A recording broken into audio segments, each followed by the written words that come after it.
नमस्कार, MP news cast में आपका स्वागत है। मैं हूं आपके साथ दीप्ति भटनागर। आइए शुरुआत करते हैं दिन भर की कुछ खास खबरों के साथ। पत्रकार वार्ता में कलेक्टर एवं जिला निर्वाचन अधिकारी अवि प्रसाद और पुलिस अधीक्षक अभिजीत कुमार ने दी जानकारी। तहसील कार्यालय भवन भौरीबंद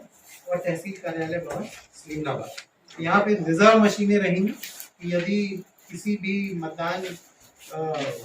केंद्र पे जो है मशीन खराब होती है तो हमारे सेक्टर ऑफिसर्स के पास भी रिजर्व रहती है और यहाँ पे भी मशीनें उपलब्ध रहेंगी जो सीधे वहाँ पे भेजी जा सकती है। तो इसका हम लोग जो हमारे तहसील मुख्यालय हैं वहाँ पे भी वो रहे। इसके अतिरिक्त जैसा कलेक्टर साहब ने आपको बताया कि रिफिलिंग सेंटर, जो इंटरमीडिएट रिफिलिंग सेंटर जो 9 पूरे जिले में स्थापित किए जा रहे हैं, वहाँ पे ईवीएम की सुरक्षा के लिए हमने सीएपीएफ की तैनाती की है। तो 9 अन्य स्थानों पे भी ईवीएम की सुरक्षा हेतु सीएपीएफ के जवान जो हैं वो मुस्तैद रहेंगे, तैनात रहेंगे, तो उनकी तैनाती रहेगी। इसके अलावा मैं आपको बताना चाहूँगा कि बूथ पे मतदान डालने के लिए प्रत्येक व्यक्ति, प्रत्येक नागरिक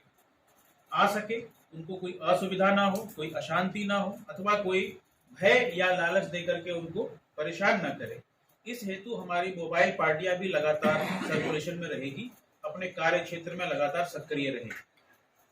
मैं आपको बताना चाहूँगा इस हेतु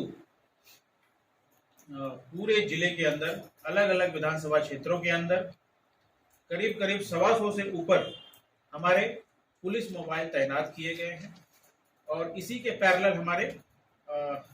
मजिस्ट्रेट भी तैनात किए गए हैं, सेक्टर मजिस्ट्रेट और इसी तरह सेक्टर पुलिस मोबाइल। इसी क्रम में आगे बताना चाहूँगा कि हमारे यहाँ हमने क्यूआरटी की व्यवस्था भी की है, क्विक रिस्पॉन्स टीम, जिसका उद्देश्य है कि अगर कहीं कोई विवाद की सूचना मिलती है तो वो तत्काल वहां पहुंचकर विवाद को समाप्त कर शांति स्थापित करेंगे और चुनाव की प्रक्रिया को बाधित करने वाले जितने भी कारक उसको तत्काल वहां से हटाएंगे। इसके अलावा हमने अन्य मोबाइल पार्टियां भी तैनात रखी है, जिसमें हमारे जीओज के पास भी हमने सीएपीएफ का फोर्स और अन्य फोर्स हमने उनको दिया है और ये लगातार अपने अपने संबंधित क्षेत्र में भ्रमण में रहेंगे। इस हेतु हमारे द्वारा आदेश भी जारी किए गए हैं। साथ ही साथ पुलिस के द्वारा यह भी व्यवस्था की गई है कि अगर कहीं अतिरिक्त फोर्स की आवश्यकता हो या विवाद की सिचुएशन, परिस्थितियां निर्मित हो रही हो, तो हमारे यहाँ एक स्ट्राइकिंग फोर्स यानी तैयार की गई है और उसका हम लोग लगातार अनुसरण भी कर रहे हैं। त्रिस्तरीय से मेरा अर्थ है, पहला जिले के सीमाओं को सुरक्षित करना और हमारे यहाँ 14 एसएसटी नाके और इसके अलावा 7 अन्य नाके, टोटल 21 नाके हमारे जिले में फंक्शनल हैं और ये चुनाव तक फंक्शनल रहेंगे। इसके अतिरिक्त जो हमारी पीएसएल है, अर्थात पोलिंग स्टेशन की जो सुरक्षा है, उसके लिए चुनाव आयोग द्वारा दिए गए निर्धारित मापदंडों के आधार पर हमने बलों को डिप्लॉय किया है, उनकी तैनाती की गई है। मैं आपको बताना चाहूँगा कि जिले में टोटल 1164 बूथ हैं और इनमें से करीब 26% 25 से 26% के मध्य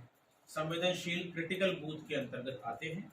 क्रिटिकल बूथ के लिए जो चुनाव आयोग द्वारा तय फार्मूला है, उस फार्मूले के आधार पे हमने फोर्स का डिप्लॉयमेंट किया है। आपको मैं ये बताना चाहूँगा कि इस पूरी प्रक्रिया में जो मतदान केंद्रों पे बल लगना है, उसमें हमारे जिला बल के फोर्स, इसके अतिरिक्त चुनाव आयोग द्वारा हमें प्रदाय किए गए नागालैंड और एसएसबी की जो फोर्स हमें मिली है वो, और साथ ही साथ होमगार्ड जो झारखंड से हमें प्राप्त हुए हैं उसको भी आपने बताया पूरा क्या तैयारी है। देखिए, 17 तारीख के मतदान के लिए समस्त तैयारियां कर ली गई हैं और उसी में हमारी एक तैयारी ये है कि यदि कोई ऐसी स्थिति बनती है जिसमें ईवीएम को बदलना पड़े, तो उसके लिए हम लोगों ने जिले भर में 9 ऐसे स्थान बनाए हैं जहाँ से जो है ईवीएम तात्कालिक रूप से मतदान केंद्र पर पहुँचाई जा सकती है।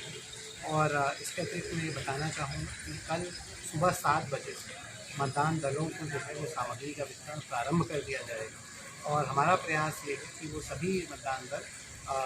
सूर्यास्त से पहले अपने नियत मतदान केंद्र पर पहुँच जाए। अच्छा सर, ये बताइए कि महिलाओं के लिए आपने इस बार जो मतलब के लिए कितने बूथ बनाए थे? इस समय ज़िले में जो है वो 222 बूथ ऐसे हैं जिसमें मतदान दल के समस्त कर्मचारी हमारी महिला शासकीय सेवक हैं, और उसके अतिरिक्त हम लोगों ने जो है वो